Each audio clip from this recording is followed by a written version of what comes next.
Assalamualaikum and a very good afternoon, everyone. Today, I'm going to introduce to you on the different literary elements that are commonly used in a short story.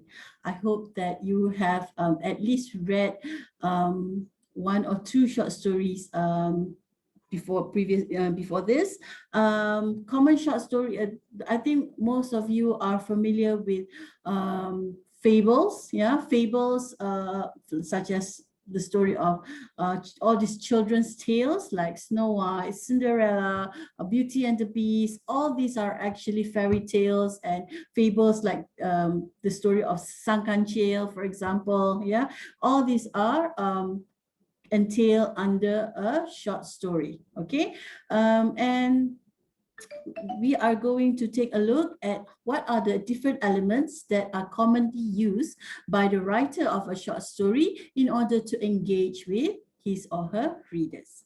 Okay, firstly, we are going to see how short story is different than a novel. Yeah, novel, as you all know, it is much more extended in length and is much more complex in terms of its plots and descriptions of characters. So here it says that a short story is much more complex, less complex than a novel, in which it has only a single plot, a single setting, a small number of characters, and covers a short period of time. Yeah, but there are some short stories, however, there are also still some short stories out there that are much more elaborated, in which it managed to across several periods of time and not as simplified, okay, as what we normally perceive how a short story should be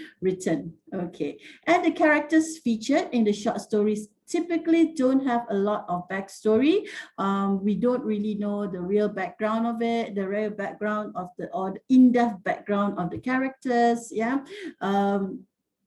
what is presented to us is is not to say superficial, but at a face value only lah. And we as the reader we must be able to derive, we must be able to analyze further this character and make assumptions about this, all these different characters featured in the story. And it usually have a few details about the setting. The setting is still there, but it's not explicitly elaborated by the writer normally. Yeah. Okay, next. In a short story, there are 5 distinctive elements. For example, firstly, in every short story, there must be a plot. There must be, of course, a character or characters, and there must be also conflict featured in the short story. And fourthly, in a short story, there will be 1 or 2 themes being featured in it. And also there's also an element of setting, which can contribute to the overall plot or theme of the short story. Okay, this is the how a short story is normally written in this particular structure. Yeah, in a short story, there must be what we call, it begins with an exposition, in which sorry about the image here. Okay, what information does the writer give you at the beginning of the story? So you have to be you have to be able to identify, okay, where does the story start, where begin, and what sort of information is provided by the author in this exposition stage of the story. And as the story progresses, okay, we have what we call a rising action, in which the author would actually introduce to you the event in this rising action, which drew you in the inmost as a reader. Okay, so to engage its readers, okay, his or her readers, every short story must have a rising action which will lead on to the conflict, and you have to be to be able to identify what sort of conflicts are featured in the short story. And this conflict will be followed by a climax, okay, right at the peak here, in which is often considered as the most exciting or suspenseful part of the story. Yeah. Yeah, and then after a climax, there must be a falling action, which is it shows you in what way, or it asks you to analyze in what way is the action in this part of the story different from the first part.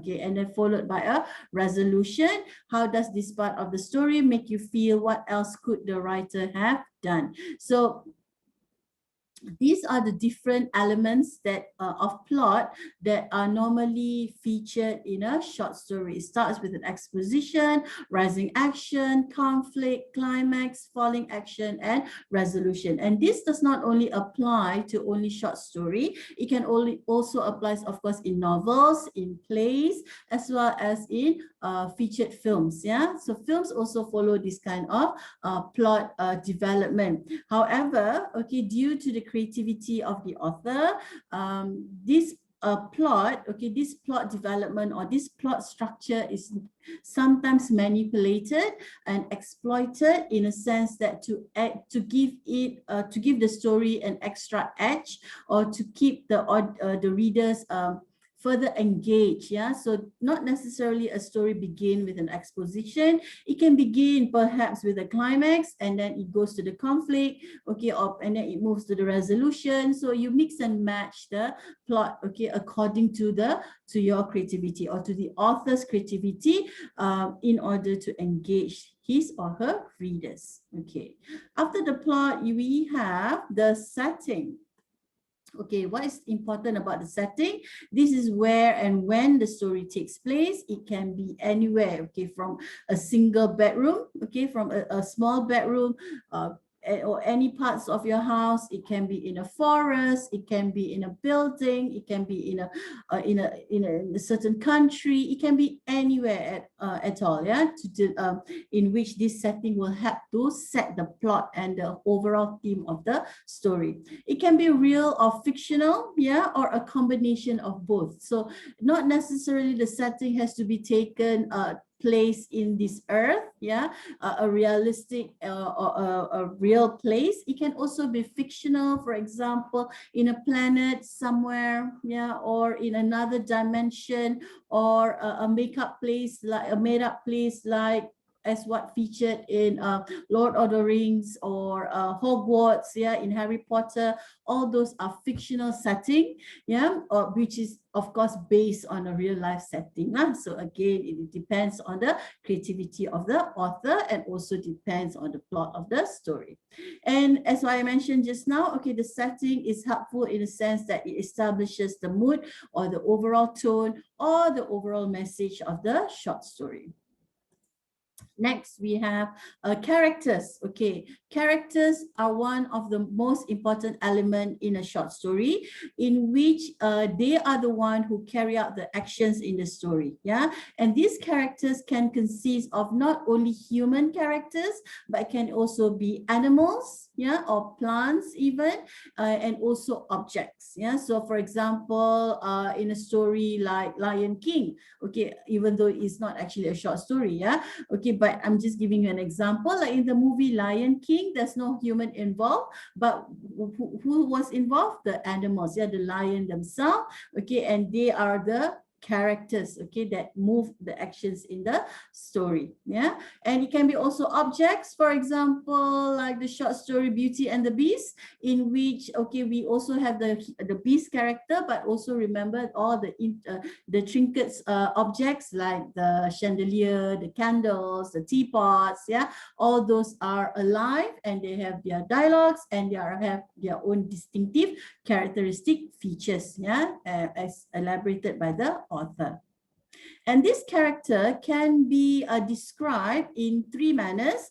They can be what we call round characters, in which they are the convincing character, the convincing one, true to life characters, and have many different and sometimes even contradictory personality traits. Yeah, so these are much more, how to say, wholesome characters.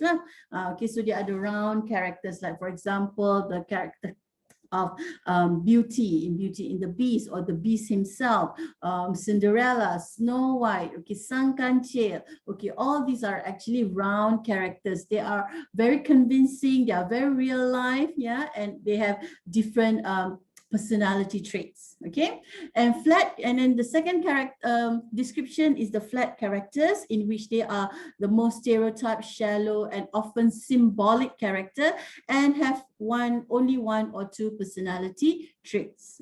Okay, and then we have the dynamic characters, in which these dynamic characters undergo some type of change or development in story, often because of something that happens to them.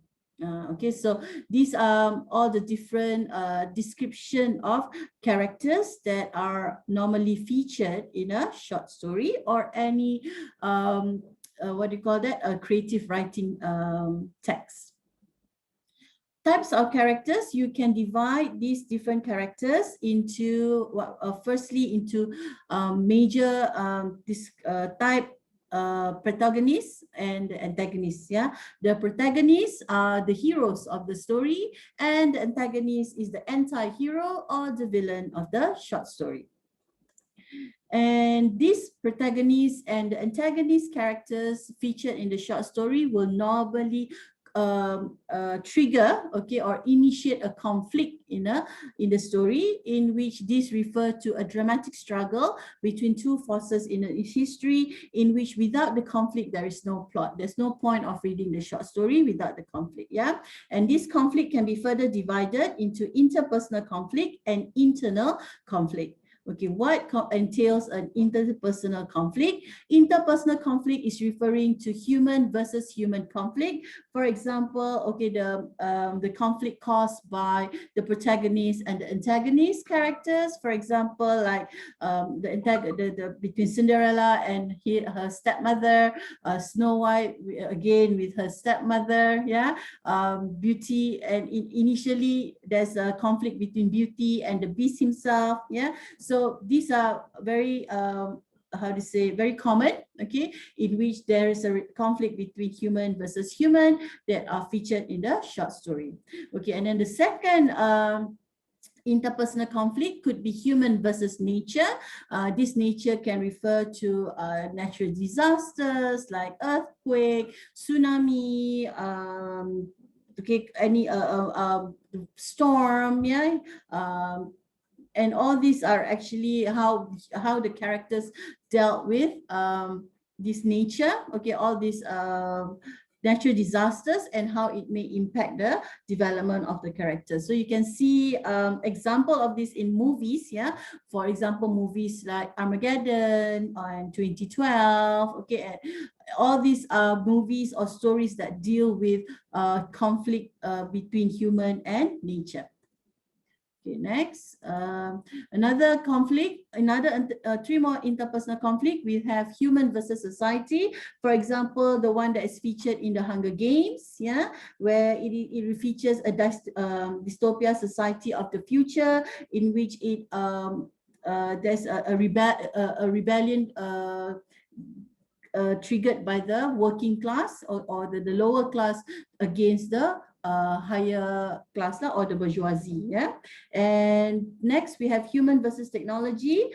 Technology becomes the antagonist, okay, as what featured in iRobot, for example. And okay, there's a conflict. Okay, a human needs to are in conflict with this different inventions, for example, that has gone haywire. Okay, and then next we have human versus supernatural. This supernatural can refer to any paranormal activities, witches and wizards, aliens perhaps. Okay, so these are all also part of human versus supernatural conflict. Okay, and then we have the next conflict, which is the internal conflict, and this is referring to human versus self, in which it perhaps covers or perhaps deals with how human deals with their personal turmoils, okay, dealing with depression, being heartbroken, okay, being in utter sadness state. Okay, so how does the human or how does the characters featured in the short story deals with their own personal conflict or personal turmoil? Yeah. Okay, next, another element of a short story is themes, in which it refers to the central idea or central message of the story. It usually contains some insight into the human condition, telling something about humans and life. And some common themes that we can derive from a short story is for examples like faith, honesty, kindness, revenge, friendship, prejudice, isolation, injustice, death, forgiveness, sacrifice, and etc. Okay. Okay, and then another element that that can help to move along the plot, okay, or to make the plot much more engaging, we have the element of irony here, in which this element can be divided into three further types. First is verbal irony in the forms of sarcasm. Okay, some stories, okay, you can almost how to say, you can actually detect this element of sarcasm being expressed by these different characters in it. Yeah. And then you have the dramatic irony, which is a contrast between what the character thinks to be true and what we as the reader know to be true. Okay, so this all depends on the different point of view presented in the story. And lastly, we have situational irony, in which it shows the contrast between what happens and what was expected or what would seem appropriate, because it emerges from the events and circumstances of the story. It is often more subtle and effective. Okay, so situational irony is another is one element that a writer likes to exploit in their story in order to make it much more interesting and engaging for his readers.